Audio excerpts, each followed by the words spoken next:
जैसे heart attack एक emergency है, इसी तरह स्ट्रोक भी एक इमरजेंसी है। स्ट्रोक, पैरालिसिस, लकवा, ब्रेन अटैक या अधरंग, ये सब एक ही चीज है।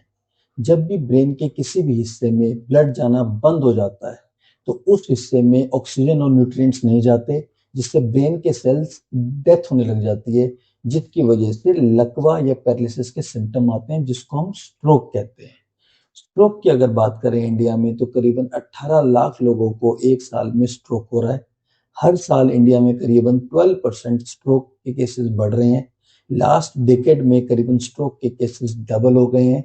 ये सेकंड मोस्ट कॉमन कॉज है डेथ का वर्ल्ड वाइड, और ये मोस्ट कॉमन कॉज है डिसेबिलिटी का। अगर इंडिया में बात करें तो करीबन 10 से 15% लोगों की जो एज है स्ट्रोक के टाइम पे, वो 40 ईयर्स से कम होती है, और 10 to 15% लोगों की डेथ भी हो जाती है स्ट्रोक के बाद, प्रॉपर ट्रीटमेंट नहीं मिलने की वजह से। आज हम में से हर 5 में से किसी एक आदमी को स्ट्रोक होने का रिस्क है। हर 20 सेकंड में किसी ना किसी को स्ट्रोक हो रहा है। हर 4 मिनट में किसी ना किसी की स्ट्रोक से डेथ हो रही है। तो स्ट्रोक एक साइलेंट एपिडेमिक है। अगर हम स्ट्रोक की बात करें तो ये दो तरह से होता है, या तो इस्कीमिक स्ट्रोक और एक होता है हेमरेजिक स्ट्रोक। जब किसी ब्रेन की किसी वेसल में ब्लॉकेज आ जाए और ब्लड जाना आगे बंद हो जाए, तो क्लॉट की वजह से उसको बोलते हैं इस्कीमिक स्ट्रोक। स्ट्रोक के 85% केसेस इस्कीमिक स्ट्रोक होते हैं, जो ब्लॉकेज की वजह से होते हैं। दूसरा होता है हेमरेजिक स्ट्रोक, जिसको आपने ब्रेन हेमरेज भी सुना होगा।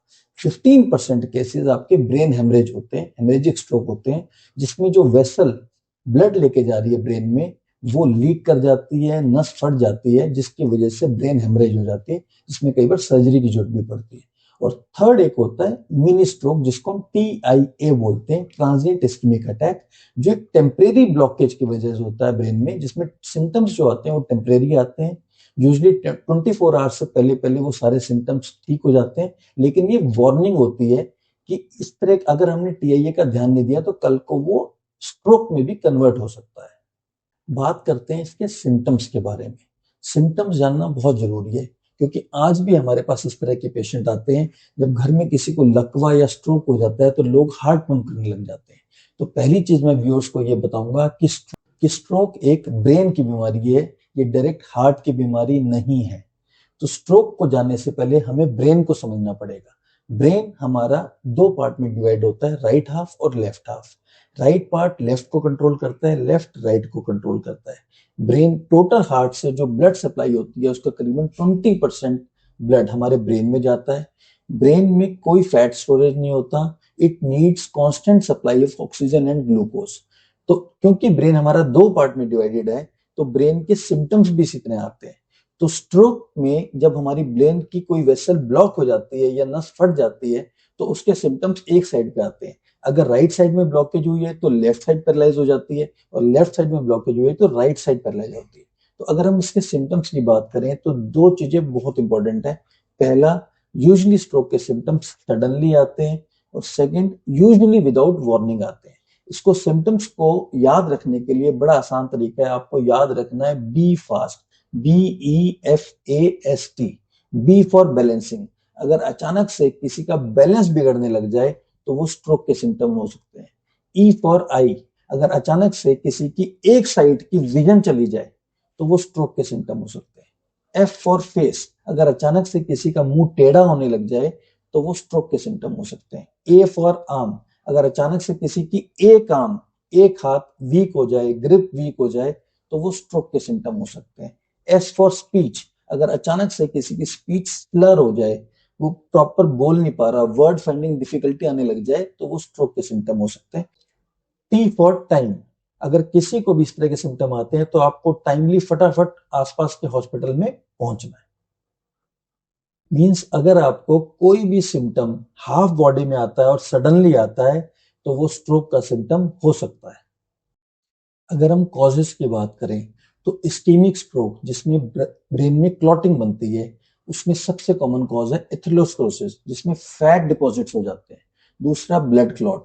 तीसरा, हार्ट में कई बार क्लॉट बन जाते हैं और वो ब्रेन में चले जाते हैं। फोर्थ, हार्ट की कई बार रिदम बिगड़ जाती है।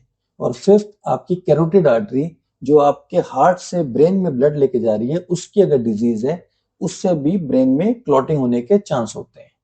हेमरेजिक स्ट्रोक, जो ब्रेन हेमरेज है, उसमें सबसे इंपॉर्टेंट है हाइपरटेंशन। अगर ब्लड प्रेशर बहुत ज्यादा बढ़ जाए, अचानक से एक्सेलरेटेड हाइपरटेंशन हो जाए, तो हेमरेजिक स्ट्रोक के चांस होते हैं। इसके अलावा ब्रेन में अगर एन्यूरिज्म्स हैं, एवी मेलफॉर्मेशंस हैं, तो ब्रेन में हेमरेज होने के चांस होते हैं। इसके अलावा अगर आप बहुत ज्यादा कोई ब्लड थिनर्स पे है या किसी को ब्लीडिंग डिसऑर्डर है, तो उसमें ब्रेन हेमरेज के चांस ज्यादा होते हैं। या कोई ड्रग अब्यूजर है लाइक कोकेन, उसमें ब्रेन हेमरेज के चांस ज्यादा होते हैं।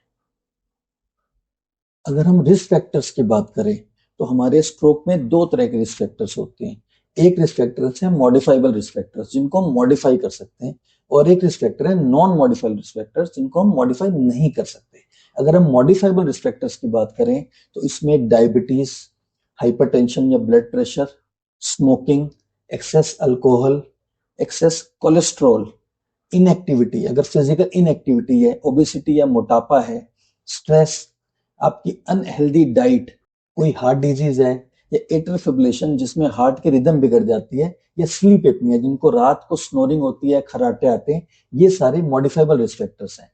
अगर आपके नॉन मॉडिफाइबल रिस्क फैक्टर्स की बात करें, जिनको मॉडिफाई नहीं कर सकते, उसमें सबसे इंपॉर्टेंट है एज। एज के साथ साथ स्ट्रोक का रिस्क बढ़ जाता है, और 65 की एज के बाद करीबन करीबन हर 5 साल में स्ट्रोक का रिस्क डबल हो जाता है। सेकंड इज मेल, मेल्स में as compare to female stroke का रिस्क थोड़ा सा ज्यादा होता है। थर्ड, अगर आपको प्रीवियस हिस्ट्री है स्ट्रोक की, आपको पहले स्ट्रोक हुआ है, तो आपको 10 to 15% चांस ज्यादा होता है स्ट्रोक होने का as compare to normal population.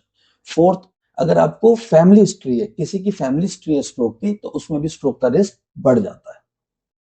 तो अगर आप अपने सारे मॉडिफाइबल रिस्क फैक्टर्स का ध्यान रखें, तो स्ट्रोक अप टू 80% प्रिवेंटेबल है। तो start your move against stroke today.